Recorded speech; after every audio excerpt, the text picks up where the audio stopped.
আজ আমরা সাকস মাছ রান্না করব। এটা সমুদ্রের মাছ। এই মাছটা সহজে পাওয়া যায় না।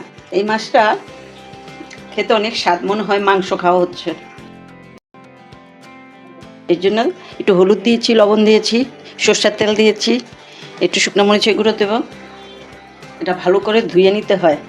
ভালো করে ধুয়ে এখন আমরা এগুলি হলুদ, লবণ, সরষের তেল, শুকনো মরিচ, চের গুঁড়া সব কিছু দিয়ে মেখে এখন আমরা এটা ভাজবো। আমাদের কড়াইয়ে তেল গরম হয়ে গেছে। আমরা এখন একে একে মাছগুলি সব ছেড়ে দেবো। আমাদের মাছ ভাজা হয়ে গেছে, এখন আমরা মাছগুলি উঠে তুলব। আমাদের মাছ ভাজা হয়ে গেছে, এখন আমরা আলুগুলো ভেজে উঠাবো।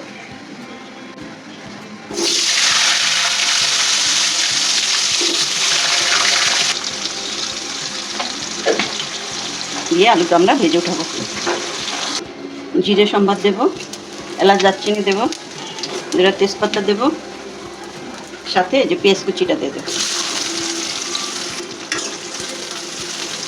পেঁয়াজটা একটু ভাজা ভাজা হলে আমাদের পেঁয়াজ ভাজা হয়ে গেছে। এখন আমরা এক এক করে সব মশলাগুলি দেব। হলুদ দেবো 1 চামচ, জিরে ধনে মরিচ দেবো 1 চামচ, চুচল দেবো, সাথে আমরা আদা রসুন আর পেঁয়াজ একসাথে ফেটিয়ে নিয়েছি, এই মশলাটা দেবো। এখন আমরা এটা ভালো করে কষিয়ে নেব।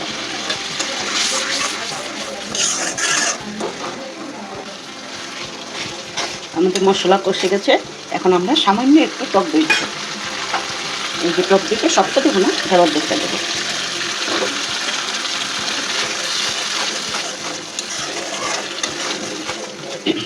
আমরা এখন আর একটু কষিয়ে, মশলা কষানো হয়ে গেছে, এখন আমরা আলুগুলি দিয়ে দেবো।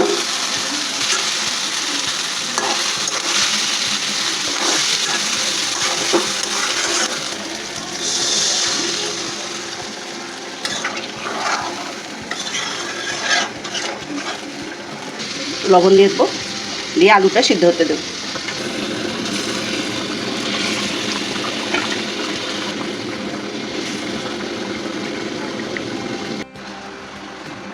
আমাদের মাছ রান্না শেষ। দেখে মনে হবে না মাছ, দেখে মনে হবে খালি মাংসের ঝোল।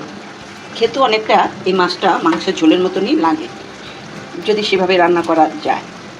গ্রানে তো অধ্যয়ন ভোজনও, গন্ধটা আসছেই বলে মাংসের মতন, সেটা আমার ছেলে বলল।